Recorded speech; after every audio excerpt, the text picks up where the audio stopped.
पीर तरीक़त रहबर शरीयत हज़रत मौलाना मुफ्ती मोहम्मद अब्दुल बारी साहब सखरवी, खलीफा मुजाद हज़रत नवाब इशरत अली ख़ान साहब कैसर, उनके बयान से पहले उनके साथ जो हज़रात तशरीफ़ लाए हैं। अल्हम्दुलिल्लाह नहमदुहु व नस्तईनुहु व नस्तगफिरुहु व नु'मिनु बिही व नतवक्कलु अलैहि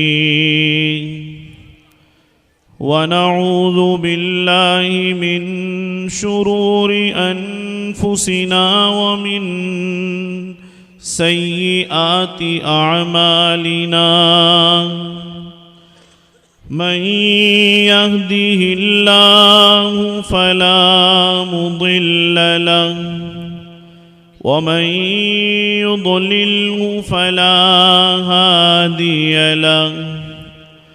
ला मिस्ल लहु व ला मिसाल लहु व नशहदु अन ला इलाहा इल्लल्लाहु वहदहु ला शरीक लहु व नशहदु अन्न सय्यदना व सनदना व हबीबना व हबीब रब्बिना व तबीबना व तबीब क़ुलूबिना व मौलाना मुहम्मदन अब्दुहु व रसूलुहु सल्लल्लाहु तआला अलैहि व अला आलिहि व अस्हाबिहि व बारक व सल्लम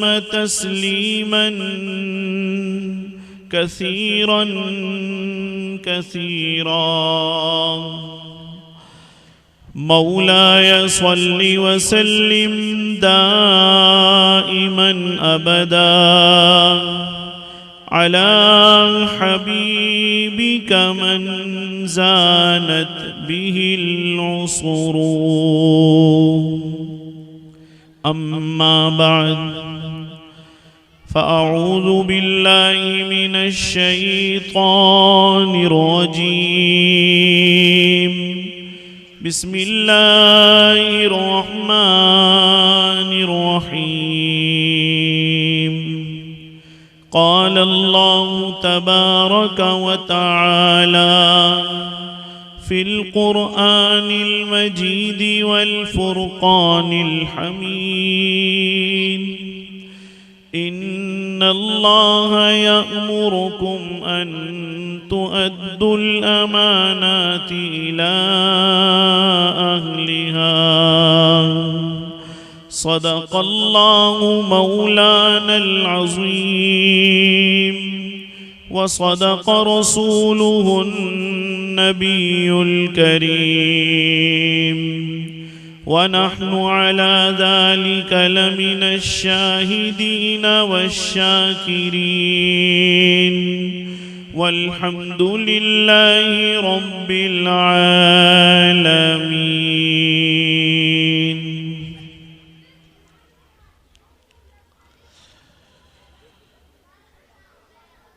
तौफीक़ इलाही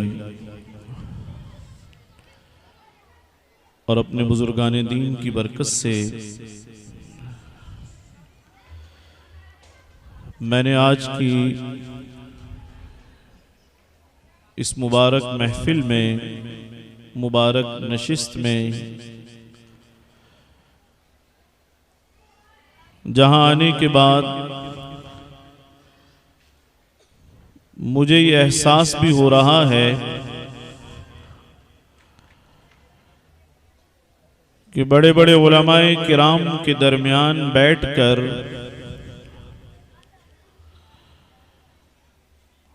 इस तारीखी इदारे में बर्रे सगीर के अजीमुश्शान इदारे में, जिसकी अपनी तारीख और जिसके अकाबिरीन की तारीख बड़ी कदीम है,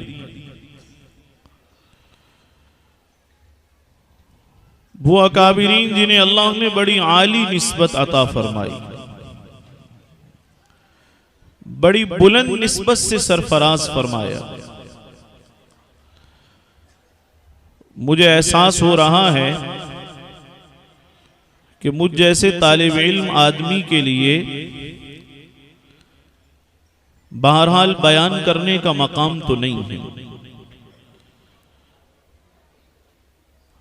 ये तो कहीं से भी मुनासिब नहीं है कि ये बड़े हजरात मौजूद हों और इनके दरमियान मुझ जैसा छोटा बेइल्म आदमी वो बयान किया करे, वाज़ो नसीहत किया करे।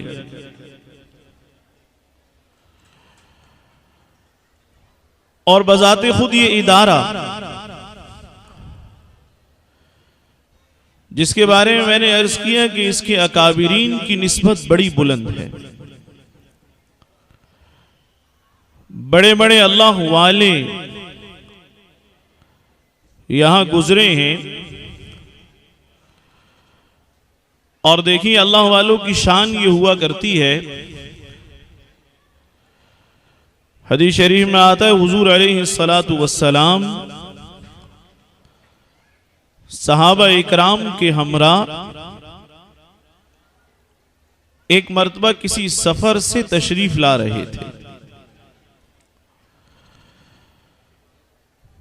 तो आपने अजीब बात इरशाद फरमाई।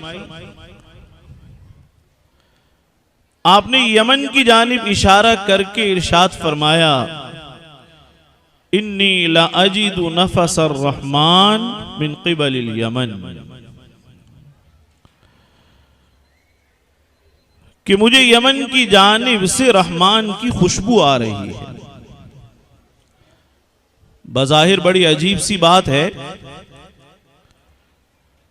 कि किसी जानिब से हुजूर अलैहिस्सलातु वस्सलाम को रहमान की खुशबू आए। तो मुहद्दिसीन ने लिखा है, आपने इशारा फरमाया कि वहां अल्लाह के एक वली हजरत अवैस करनी रहमतुल्लाहि ताला अलैह वो मौजूद थे। आपने उनकी जानिब इशारा फरमाया कि गोया कि इस अल्लाह के नेक बंदे के मौजूद होने के सबब से, कि अल्लाह का वली मौजूद है, नेक बंदा मौजूद है, तो गोया उस पूरे खित्ते से रहमान की खुशबू फूट रही है। और अल्हम्दुलिल्लाह मैं इस बस्ती में आया हूं, इस इदारे में आया हूं, यहां के जो अकाबिरीन गुजरे हैं, दरो दीवार से, हाजिरीन के चेहरों से, पूरे इलाके से ऐसा मालूम होता है उनके अनफास की खुशबू आज भी मौजूद है। उनके मुबारक अनफास की खुशबू अब भी महसूस होती है। उस्ताजुल उलमा हजरत मौलाना मुफ्ती गुलाम कादिर साहब रहमतुल्लाहि ताला अलैह, अल्लाह ने उनका फैज कैसा आम फरमाया है। सिर्फ आपके इस इलाके में नहीं, इस खित्ते में नहीं, इस सूबे में नहीं, ना मालूम दुनिया भर में कहां कहां इस मुबारक हस्ती का फैज पहुंचा है। हम सिंध में रहते हैं, यहां से बहुत दूर हैं, लेकिन हजरत का नाम वहां जाना पहचाना है, बहुत मारूफ है, मशहूर है, कोई अजनबियत नहीं है इस नाम के लिए। तो ऐसा बड़ा इदारा, ऐसा अजीम शान इदारा, और इस इदारे में गुजरने वाली ऐसी हस्तियां कि जो शायद दुनिया से चले जाएं और दरो दीवार ता क़याम क़यामत उनकी याद को, उनकी खुशबू को महव न कर सकें। मुझे याद आ रहा है जिस शब अल्लामा अनवर शाह कश्मीरी रहमतुल्लाह अलैह का विसाल हुआ है, तो हजरत के हालात में मैंने पढ़ा कि उस रात दरो दीवार से भी रोने की आवाजें आती थी,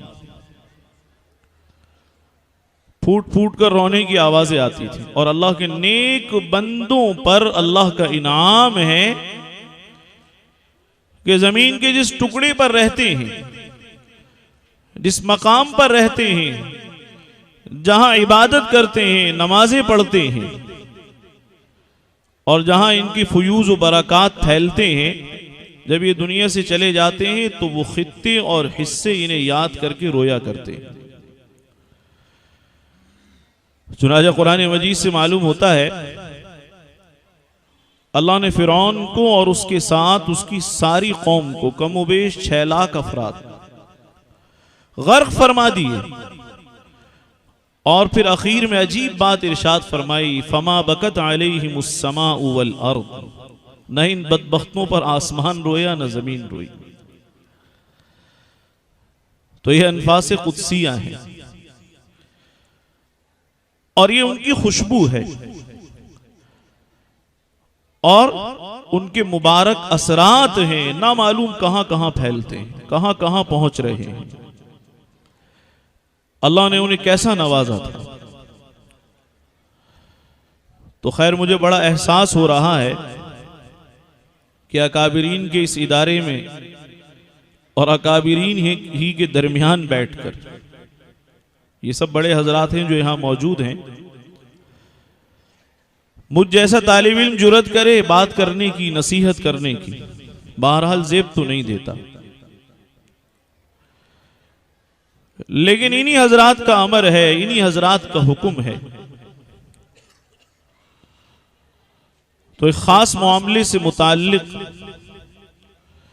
बहुत ही अहम अमर से मुताल्लिक अपने अकाबिर से सुनी हुई चंद बातें अर्ज करूंगा। देखिए, मैंने एक आयत मुबारक तिलावत की है, इन्नल्लाह यअमुरुकुम अन तुअद्दुल अमानात इला अहलिहा, कि अल्लाह तुम्हें हुक्म फरमाते हैं अमानतों की अदायगी का, कि जो जिसकी अमानत है उस तक पहुंचा दो, जो जिसकी अमानत है, जिसका हक है उस तक पहुंचा दो।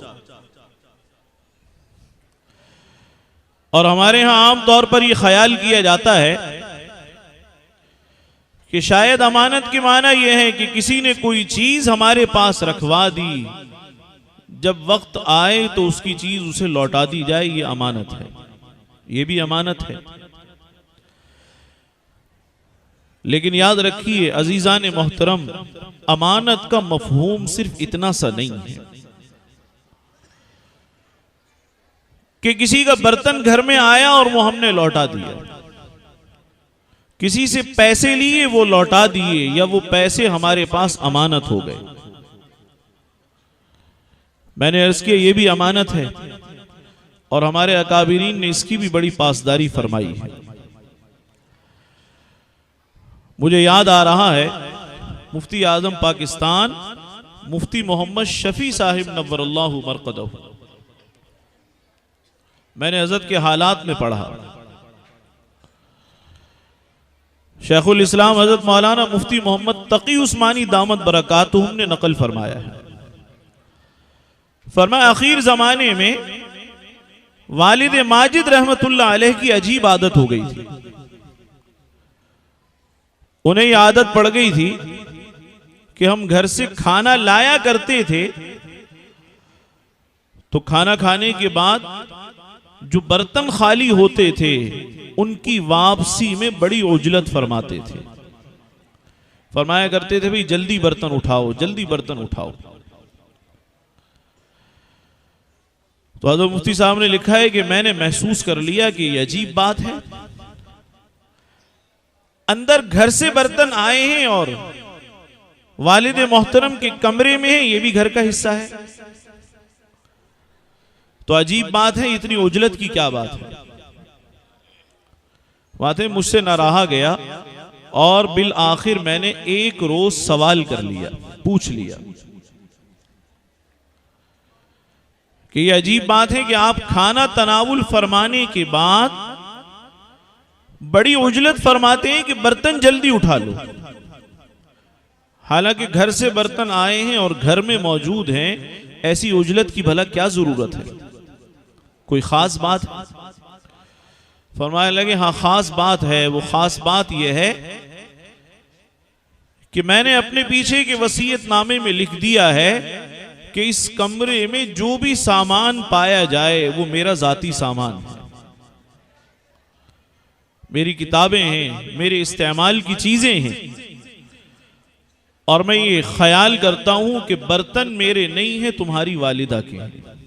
ये बर्तन तुम्हारी वालिदा के हैं। तो मुझे ये ख्याल आता है कि कहीं मेरा इंतकाल हो जाए, ये बर्तन यहां रह जाएं, और वसीयतनामे पर तुम इस तरह अमल कर लो कि उनकी जो मिल्क है वो मेरी मिल्क बनाकर कहीं उसमें शामिल ना कर दो। देखिए ये मुफ्ती आजम पाकिस्तान है, कितनी एहतियात है, कैसा वरा और तकवा है। मैंने एक वाक़े में पढ़ा, अब्दुल्ला इब्न मुबारक रहमतुल्लाह अलैह, वो दूर दराज से सफर करके एक इलाके में पहुंचे और बड़ा मजमा उन्हें लेने के लिए आए। हाजिरीन जो मौजूद थे इस्तकबाल के लिए आए थे, वो हैरान रह गए कि अभी सवारी से उतरे हैं और फरमाने लगे कि मैं वापस वहीं जाना चाहता हूं जहां से आया हूं। आजकल जैसा तो सफर नहीं था कि चंद घंटों में या एक आध रोज में सफर मुकम्मल हो जाए। ऊंटों पर या घोड़ों पर सफर किया जाता था 10-10, 15-15, 20-20 दिन, और बसा औकात महीने 2 महीने सफर में लग जाया करते थे। तो लोग बड़े हैरान हुए और फरमाने लगे कि आप अभी आए हैं और आप रुके नहीं हैं, ठहरे नहीं हैं, सवारी से उतरे हैं, फिर सवारी पर तशरीफ ले जा रहे हैं। बड़ी ताज्जुब की बात है, ऐसी क्या जल्दी है? फरमाने लगे बात ये हुई है कि मैं जब वहां से चल रहा था तो मैंने किसी से लिखने के लिए कलम तलब किया और मैंने उस कलम से काम कर लिया। अजीजान मोहतरम जरा गौर से सुनिएगा, मैंने जो हाजत थी वो उस कलम से पूरी कर ली, और फिर उसके बाद अभी देने की नौबत नहीं आई थी कि मैं सफर पर चला आया। अब वो कलम मेरे पास है, मालिक को लौटाया नहीं है। मैं ये ख्याल करता हूं सारे कामों से ज्यादा अहम काम और अहम जिम्मेदारी मेरी ये बनती है कि मैं सफर करके ये कलम उसे लौटा दूं। आप अंदाजा लगाइए कलम की क्या हैसियत है। यहां तो लोग लाखों रुपए खा जाते हैं, लाखों करोड़ों रुपए खा जाते हैं, इत्मीनान के साथ खा जाते हैं। जिसके पैसे खाए हैं उसकी नींदें उड़ जाती हैं, लेकिन गजब यह है कि जिसने खाए हैं उसे नींद फिर भी आ जाती है, वो इत्मीनान से सोता है। और इससे बड़ी बात यह है कि देखिए विरासत का और तरके की तकसीम का मामला कितना हसास मामला है, कैसी नाजुक बात है। हमारे बहुत सारे अकाबिरीन ऐसे गुजरे हैं। मैंने हजरत थानवी रहमतुल्लाह अलैह के मलफूजात में पढ़ा, हजरत ने लिखा कि एक बस्ती वाले मुझे एक अरसे से दावत दे रहे हैं कि आप हमारे यहाँ आए, बयान भी फरमाएं, वाज भी फरमाएं, हमारे यहाँ क़याम भी फरमाएं। और फरमाते हैं मैंने उनसे एक मरतबा ये पूछ लिया कि तुम्हारे यहाँ तरके की तकसीम होती है या नहीं होती, कहीं मौरूसी जमीनों पर कब्जा तो नहीं किया जाता? तो उन्होंने बताया कि हमारे यहाँ तो तकसीम का कोई रिवाज नहीं, बस मौरूसी जमीन जिसके पास है सो उसके पास है, नस्ल दर नस्ल तकसीम होती ही नहीं है। तो हजरत ने फरमाया भाई मैं आपके यहाँ नहीं आ सकता, इसलिए कि इस तरह जिन जमीनों से तुम आमदनी हासिल कर रहे हो वो आमदनी हलाल की नहीं है। मेरा सवाल यह है फिर खाना मुझे किस घर का खिलाओगे? हजरत फरमाते हैं कि हर साल मुझे दावत देते हैं और हर साल में एक ही सवाल पूछता हूं, मेरे खाने का इंतजाम कर लिए, कहां से खिलाओगे? तुम्हारे पास मौरूसी जमीनें दबी हुई हैं, बेशुमार लोग हैं जो बहनों का हिस्सा खा जाते हैं। अभी गुज़िश्ता दिनों दारुल इफ्ता में एक सवाल आया, वो साहिब ये सवाल लाए कि हमारे वालिद की वसीयत है कि बेटियों को एक धेला भी मत देना, 1 रुपया भी मत देना, इसलिए कि हमारे खानदानों में ये रिवाज रहा है कि हम सिर्फ मर्दों को तरका देते हैं, बच्चियों और लड़कियों को नहीं देते। तो कहा कि हमारे बाप की ये वसीयत है, भला बताइए अब हम इस पर कैसे अमल करें? मैंने उनसे कहा कि आपके वालिद ने जो वसीयत की, ये जहन्नुम में जाने का सामान किया है, और आप अगर इस वसीयत पर अमल करेंगे तो आप भी उनकी माइयत में जहन्नुम में जाएंगे। ये शरीयत मुताहरा का कतई मसला है। ये जायज नहीं है कि किसी का माल ऐसे खा लिया जाए। अब उस तरके में कितने यतीम भी आते हैं, कितने बेबस आते हैं, कितने ऐसे लोग भी आ जाते हैं जो हाजतमंद हैं। मैंने अपने शहर में सखर में देखा, ऐसे घराने देखे, यकीन जानिए जहां भाई करोड़पति हैं,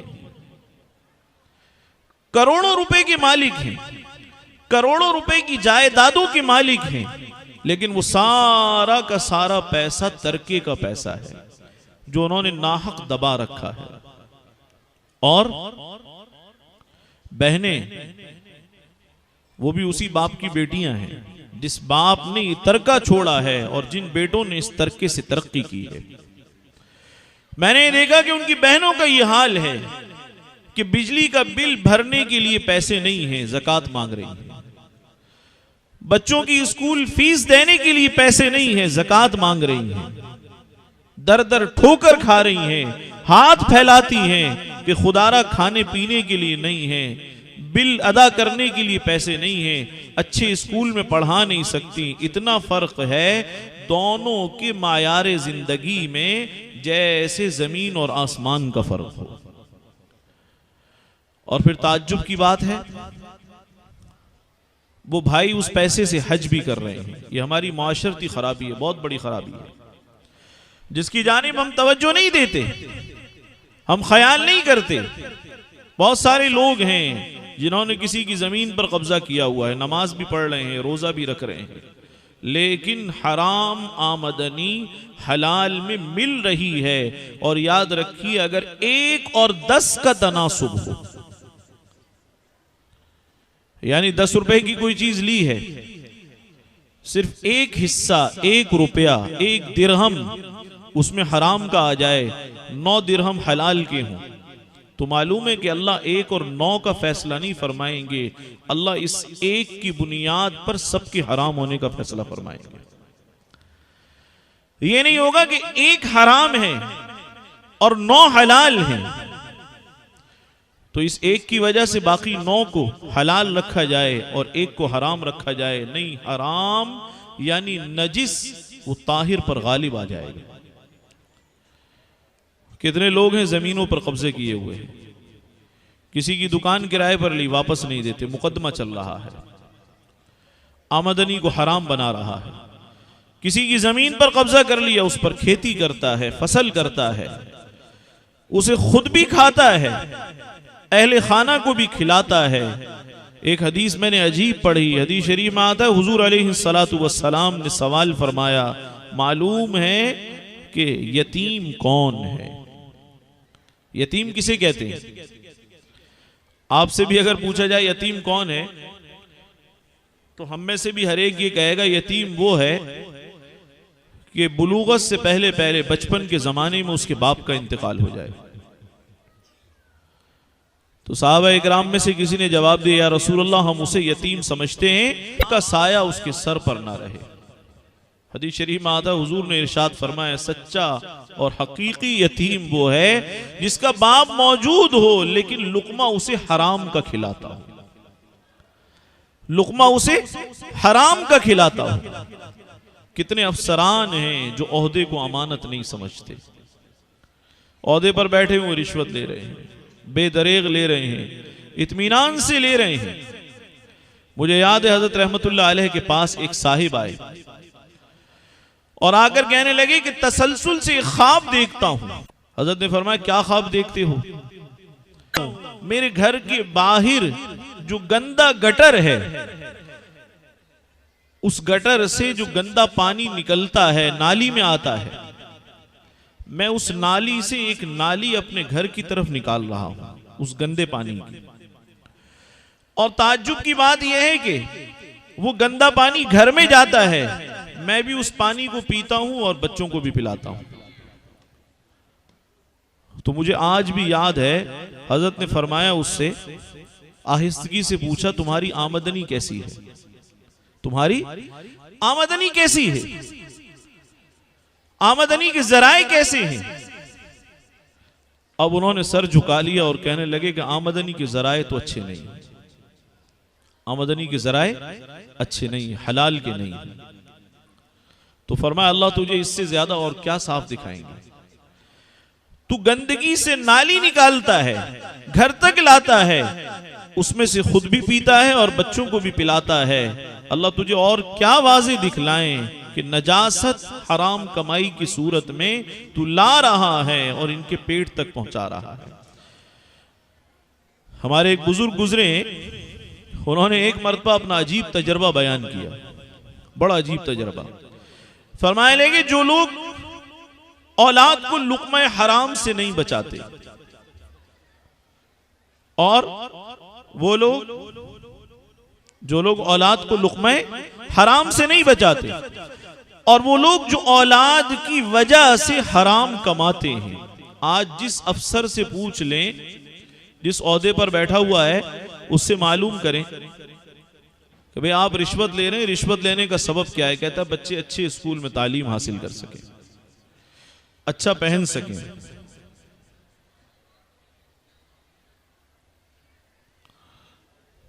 आपके मकामी उलमा है, मसाइल उनसे मालूम कर लीजिए। तो वो हराम कमाने वाला वो ये कहता है कि मैं ये चाहता हूं मेरे बच्चे अच्छे स्कूल में पढ़ सकें, अच्छा लिबास पहन सकें, अच्छा मकान हो। हजरत फरमाया करते थे मेरा तजर्बा है और मैंने इसके खिलाफ होते बहुत कम देखा है। मेरा तजर्बा है, मैंने इसके खिलाफ होते बहुत कम देखा है। फरमाया करते थे जो औलाद की खातिर हराम कमाता है, रिश्वत लेता है या और जराए से हराम आमदनी हासिल करता है, माते थे मेरा तजर्बा है ये औलाद उसे पढ़कर तो क्या बख्शेगी, अक्सर व बेशतर देखा है कब्र भी याद नहीं रहती। ये भी याद नहीं रहता जिसने सारी जिंदगी हमारे ऊपर झोंक दी, हराम कमाने में लगा रहा, उस औलाद को यह भी एहसास नहीं रहता वो मर कर गया किस कब्र में, कहां पहुंचा है, कहां पड़ा हुआ है। फरमाने लगे एक मरतबा मैं एक नौजवान को कब्रिस्तान में मुझे मिल गया, तो वो बड़ा परेशान फिर रहा था। चंद साल बाप के इंतकाल को हुए थे। मैंने उससे कहा परेशानी का क्या सबब है?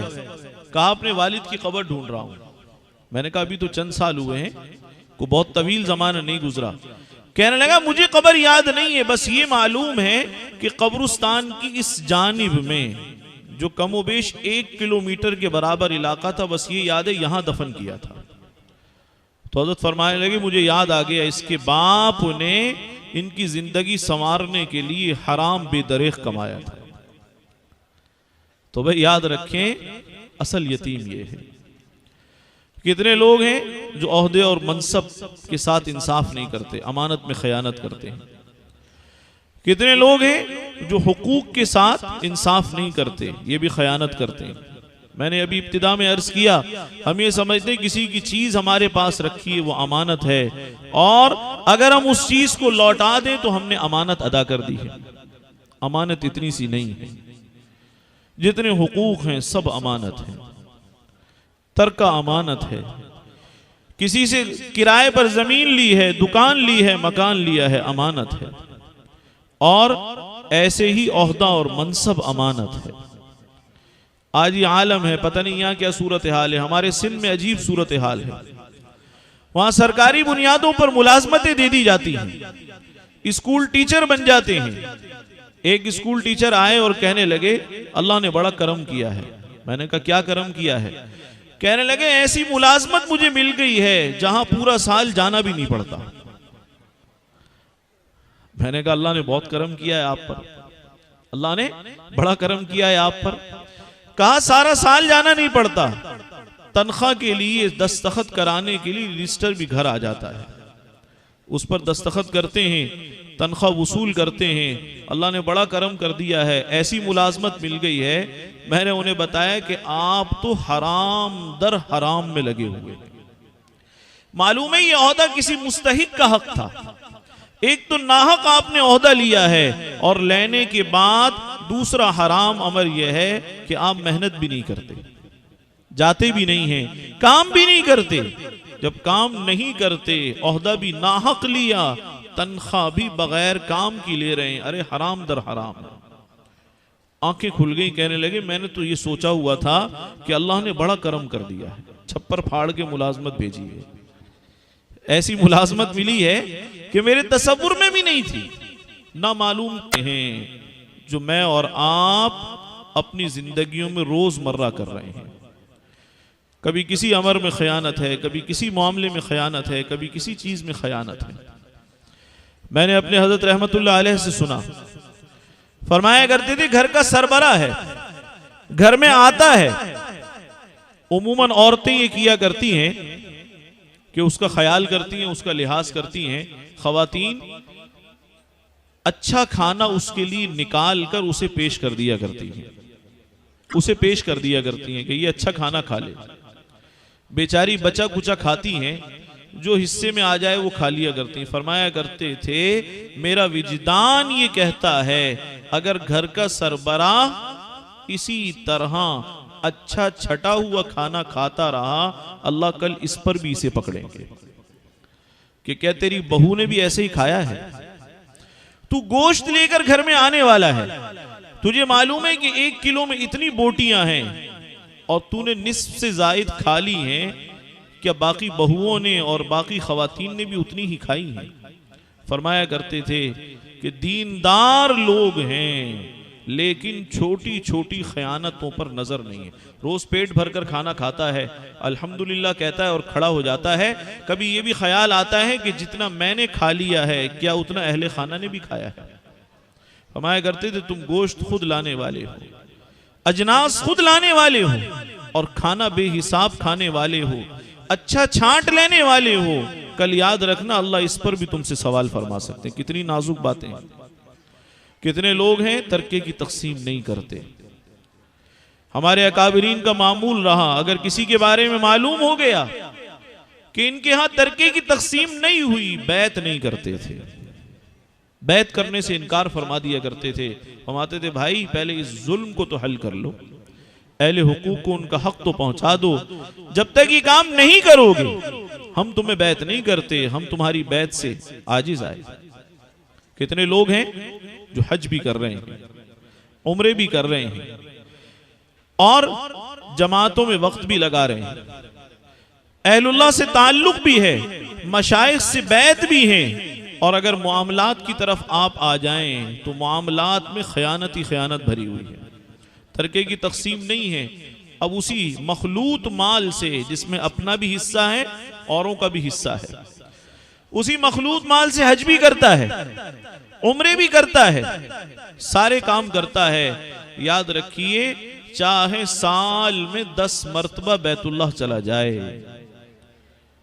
और माल इसके पास अपना नहीं है, मखलूत है, सारे हकदारों का माल मार रखा है, दबा रखा है, चाहे कितने ही हज कर ले, बैतुल्लाह का गिलाफ पकड़कर अल्लाह को राजी करने की कोशिश करे, एक धेला, एक रुपया, एक दिरहम भी अगर किसी का दबा रखा है, बैतुल्लाह तो बैतुल्लाह है, वहां जाकर अल्लाह इस पर निगाह रहमत भी नहीं फरमाएंगे, चाहे कुछ भी कर ले। कितनी खराबियां हैं, कितने घरानों में,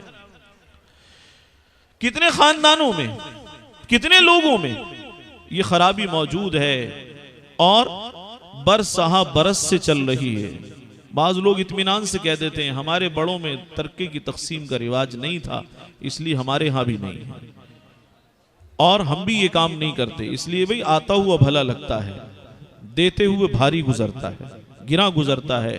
तो याद रखें ये खयानतें हैं और कल अल्लाह को इस पर जवाब देना है। कल इस पर पकड़ होने वाली है। किसी की जमीन दबा लेना बदतरीन खयानत है, और किसी का माल दबा लेना, तरके की रकम दबा लेना, हिस्सेदारों को हिस्सा ना देना। याद रखिए मनसब में खयानत करना, मुलाजमत की औकात में खयानत करना, काम पर नहीं जा रहे तनख्वाह पूरी ले रहे हैं। हमारे सखर में एक बुजुर्ग गुजरे, हजरत मौलाना मुफ्ती अब्दुल हकीम साहब रहमतुल्लाह अलैह, बड़े अल्लाह वाले थे। अजीब मामूल था, मदरसे में आया करते थे तो जितनी देर मदरसे का काम करते थे पंखा चलता रहता था, और जब जाती मेहमान आता था तो पंखा बंद करा दिया करते थे। और फिर वो वक्त जो मुलाकात में गुजरा है उस वक्त को नोट फरमा लिया करते थे कि आज मदरसे के वक्त में से इतना वक्त मैंने जाती मुलाकात पर सर्व किया है। आखिर में मोहतमिम के कहे बगैर वो रकम अपनी तनख्वाह से वज़ा करा दिया करते थे कि मैं इस रकम के लेने का हकदार नहीं। अंदाजा लगाइए, इसे कहा जाता है एहतियात, वरा और तकवा।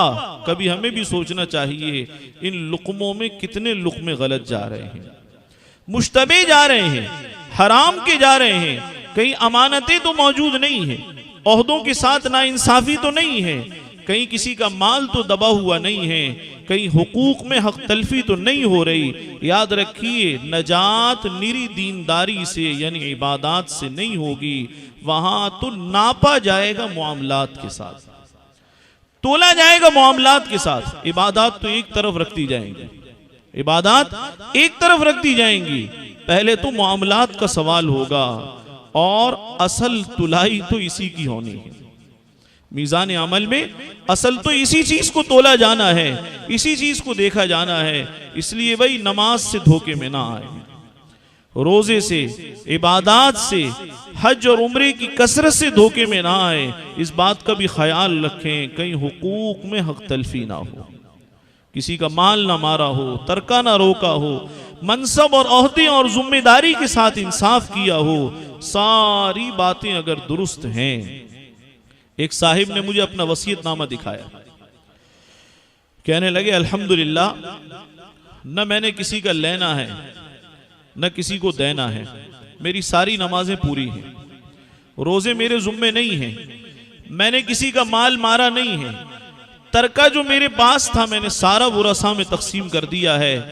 अब अल्हम्दुलिल्लाह इस कैफियत में मेरी ये हालत है कि मेरा जी ये चाहता है कि कब मेरी अपने रब से मुलाकात हो जाए। यकीन जानिए आम ताजिर थे, लेकिन उनकी बात सुनकर मुझे रश्क आ रहा था। कहने लगे अब मेरा जी चाहता है, जिसकी तैयारी होगी उसका जी भी चाहेगा, और जिसकी तैयारी नहीं होगी उसे खौफ आएगा। कहा जब सारे मामलात जिस दिन से साफ हुए हैं, दुरुस्त हुए हैं, उस दिन से मेरा जी ये चाहने लगा है कि काश अब मेरी अपने रब से मुलाकात हो जाए। इससे पेशतर कि मैं किसी और उलझन में, किसी और मसले में गिरफ्तार हो जाऊं। तो ये छोटा सा पैगाम मेरे अपने लिए भी नसीहत, आपके लिए भी अकाबिर की नसीहत, कि जहां इबादत का एहतमाम है वहां मामलात को भी खंगाल लें, वहां ये भी देख लें हक ना मरा हो, किसी का माल न दबा हो, तरके की तकसीम न रुकी हो, ओहदों से और मनासिब से इंसाफ किया हो। अल्हम्दुलिल्लाह अगर ये बात इबादत के साथ जुड़ गई तो फिर यकीन जानिए इससे बढ़कर साहिब तकवा कोई नहीं है, इससे ज्यादा अल्लाह का डर रखने वाला नहीं है, और इससे बढ़कर अल्लाह का ताल्लुक रखने वाला कोई नहीं है। बस इसी पर अपनी बात को ख़त्म करता हूँ। वमा अलैना इल्लल बलागुल मुबीन।